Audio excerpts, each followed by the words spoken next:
ब्रह्मा कुमारी ईश्वरीय विश्वविद्यालय, यहाँ पर राजयोग सिखाया जाता है। तो राजयोग क्या है? योग, जब वियोग हो तो उसका निवारण योग है, अपोजिट है। किसका वियोग हुआ है, किसको योग लगाना है, किसके साथ लगाना है, क्यों वियोग हुआ है।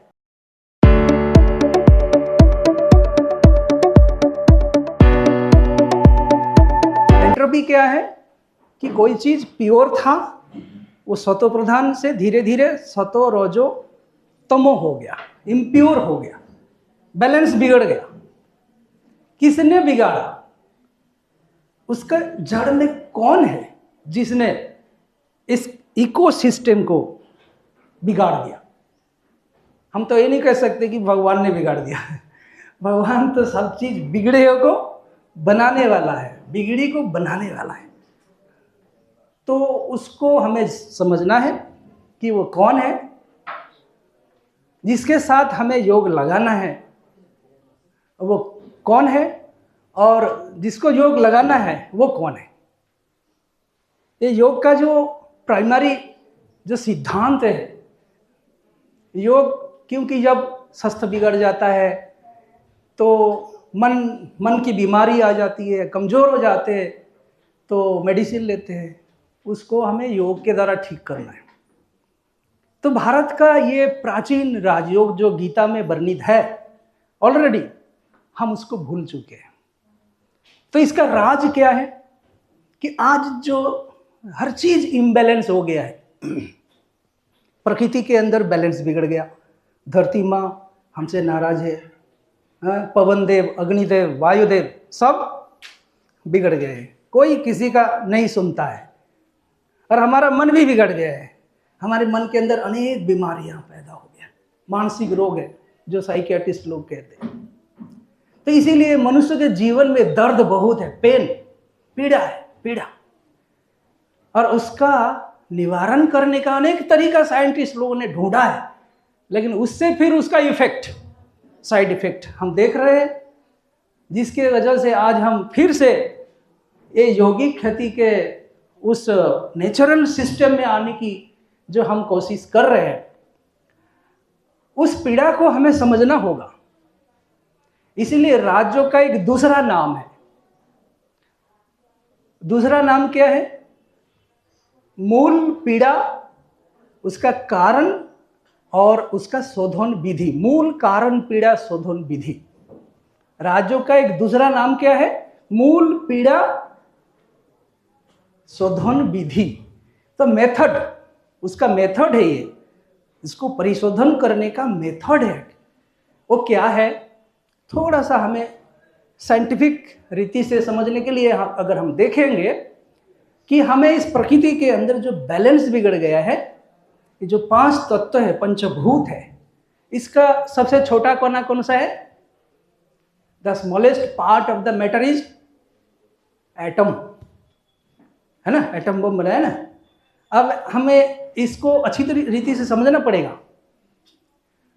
एटम के अंदर क्या होता है आपको पता है? क्या है? Electron, proton, neutron. हम जड़ में जा रहे हैं, सूक्ष्म में जा रहे हैं। खाली ऊपर ऊपर देखने से, लेक्चर करने से होने वाला नहीं है। प्रैक्टिकल हमें समझना पड़ेगा, उसके कारण को निवारण करने के लिए उसके जड़ में जाना पड़ेगा। तो पेड़ के ऊपर पानी डालने से नहीं होगा, जड़ में जाना पड़ेगा। इसलिए जड़, मूल पीड़ा, मूल माने जड़, उसका कारण जो एटम के अंदर electron, proton, neutron, positron, tetragon, boson, meson, photon, quantum, hadron, tachyon, squark. Scientist लोगों ने ये सारे पार्टिकल को देखा है। जितना सूक्ष्म पार्टिकल है उतना उसकी स्पीड ज़्यादा है, फास्ट स्पीड है, जो एनर्जी को मूव करता है ईथर के अंदर। ये ईथर में हमारा थॉट सबसे ज़्यादा स्पीड चलता है। क्यों?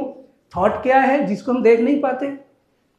तो जो पार्टिकल है उसको तो हम माइक्रोस्कोप में देख सकते हैं कैसे मूव कर रहा है, और थॉट उसको मूव कर रहा है। डॉक्टर इमोटो मसरा ने इसको प्रैक्टिकल में दिखाया ग्लास के में पानी रखा, उसमें लिख दिया हिटलर। बच्चों को बताया ये क्या है, हिटलर है। किरलन कैमरे से फोटो लिया, उसको देखा कि उसका डिजाइन, इंटरनल स्ट्रक्चर बिगड़ गया, खराब डिजाइन आया। उसी पानी में हिटलर शब्द हटाकर मदर टेरेसा लिख दिया कागज पर। बच्चों को बताया क्या है, मदर टेरेसा। 5 मिनट के अंदर उसका डिजाइन चेंज हो गया, बहुत सुंदर डिजाइन। तो इसे प्रूव करके उन्होंने दिखाया कि हम जो सोच रहे हैं उसका इम्पैक्ट ये 5 तत्वों के ऊपर कितना पड़ रहा है। तो हमारा शरीर जो 75% वाटर है, तो हम जो यहाँ ब्रेन के अंदर हाइपोथैलेमस पिट्यूटरी ग्लैंड के बीच में बैठे हैं, कौन है हम? जो सोच रहा है। उसका प्रभाव सिर्फ हमारे शरीर में नहीं, हमारे आसपास जो प्रकृति है, 5 तत्व है, उसको वाइब्रेट कर रहा है। इस पेड़ का एक वाइब्रेशन से, किरलन कैमरे से इसका एक तरंग आता है। किसी के अंदर मन की बीमारी है, किरलन कैमरे से साइकियाट्रिस्ट उसका फोटो लेते हैं, तो उसके डिजाइन, उसको कलर अलग अलग है, देख करके मेडिसिन देते हैं। लेकिन ये उसका जड़, प्रॉब्लम का जड़ नहीं है। तो जड़ क्या हुआ कि मैं जो सोच रहा हूँ, मेरा जो इंटेंशन है, मैं क्या सोच रहा हूँ, पॉजिटिव सोच रहा हूँ कि नेगेटिव सोच रहा हूँ, है ना, अच्छा सोच रहा हूँ कि बुरा सोच रहा हूँ, मेरा सोच किस प्रकार का है, उसका प्रभाव पेड़ पौधा परमाणु प्रकृति को वाइब्रेट कर रहा है, वाइब्रेट कर रहा है। तो इसीलिए साइंटिस्ट लोगों ने प्रूव किया कि जो मैं सोच रहा हूँ, एक एक थॉट एक एक न्यूरोकेमिकल बनाता है, बायोकेमिकल मेरे दिमाग के अंदर। सबसे बड़ा फैक्ट्री हमारा हाइपोथैलेमस ग्लैंड है, पिट्यूटरी ग्लैंड है। हम जो सोच रहे हैं उसको वो रिसीव करता है, एक केमिकल छोड़ देता है ब्रेन, और बॉडी में फ्लोइंग होता है। नेगेटिव होगा तो पूरा बॉडी ही नेगेटिव हो जाएगा, क्योंकि हमारा बॉडी एक एटॉमिक स्ट्रक्चर है। तो हम इतने सारे एटम को वाइब्रेट कर रहे हैं, सिर्फ एक छोटा सा एक लाइट कॉन्शियसनेस एनर्जी, जिसे हम आत्मा कहते हैं, आत्मा है। तो आत्मा की जो विचार है वो अभी नेगेटिव हो गया है, तमो प्रधान हो गया है, अपवित्र हो गया है, अशुद्ध हो गया है, पतित हो गया है, और गंगा में जाके डूबने से वो पावन होने वाला नहीं है। तो इसीलिए हमारे इस विचारों को शुद्ध करना होगा, उसकी विधि है राजयोग। हमारे विचार जो प्रकृति और ब्रह्मांड को वाइब्रेट कर रहा है, कितने इस प्रकृति के अंदर आत्माएं हैं। हम ये भी देख सकते हैं पेड़ के अंदर भी आत्मा है, क्योंकि वो हमारे भावनाओं को कैच करता है। ये लिविंग एनर्जी है, ये शरीर भी लिविंग एनर्जी है। इससे अगर एक आत्मा निकल जाए तो वो नॉन लिविंग हो जाएगा, जड़ हो जाएगा, ठीक है। तो वही जो आप आत्मा है, जिसे सोल कहते हैं, तो हम यहाँ बैठे हैं, यहाँ से स्टार्ट होता है, यहाँ से स्टार्ट होता है राजयोग, कि मैं कौन, मेरा कौन। मैं ये 5 तत्वों का ढांचा नहीं हूँ, मैं भूत नहीं हूँ, मैं अद्भुत हूँ, वंडर हूँ। क्या हूँ मैं? जब तक ये नहीं समझेंगे तब तक राजयोग कर ही नहीं सकता कोई भी।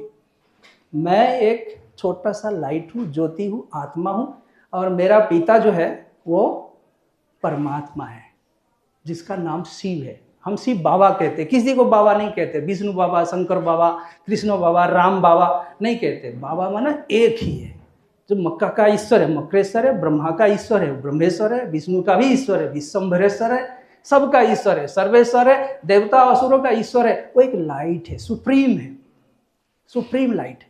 वो चेतना का स्रोत है, सारे मूल्य का, द सोर्स ऑफ एनर्जी है, द सोर्स ऑफ वैल्यूज है, सोर्स ऑफ एनर्जी है, वो शिव है। इसलिए शिव सागर कहा जाता है। देवता असुर सब उसका ध्यान करते, सब उससे एनर्जी लेते, पॉजिटिव एनर्जी। तो ये जो आत्मा और ये जो प्रकृति की एंट्रोपी हो गया है, पतित हो गया है, इसको शुद्ध करने के लिए हमें वो पॉजिटिव एनर्जी, परमात्मा जिसका सागर है, शांति का, प्रेम का, पवित्रता का, आनंद का, उससे हमें कांटेक्ट करना होगा। और वो हमारा कांटेक्ट अनादिकाल से है, रिलेशन अनादिकाल से है, लेकिन कांटेक्ट नहीं है। रिलेशन है वो हमारा तमेव माता च पिता कहते हैं, आत्मा का माता पिता है, परमात्मा है, लेकिन हमारा कांटेक्ट बिगड़ गया है, कनेक्शन कट गया है। तो फिर से कनेक्शन जोड़ना है, इसको राजयोग कहते हैं, जिससे हम आत्मा फिर से नेगेंट्रोपी हो जाएगा, प्रकृति की नेगेंट्रोपी हो जाएगा। साइंस में थर्मोडायनामिक सेकेंड लॉ में ये एक्सप्लेन किया है आइंस्टाइन ने। तो अब हमको फिर से आत्मा को, ब्रह्मांड में दो चीज है, एक चेतन सत्ता है आत्मा जिसे कहते हैं, उसकी संख्या भी फिक्स है, ऐसा नहीं कि आत्मा पैदा हो रही है, वो भी इटर्नल है। और दूसरा परमाणु, वो भी फिक्स है, इटर्नल है, जिससे प्रकृति बना है।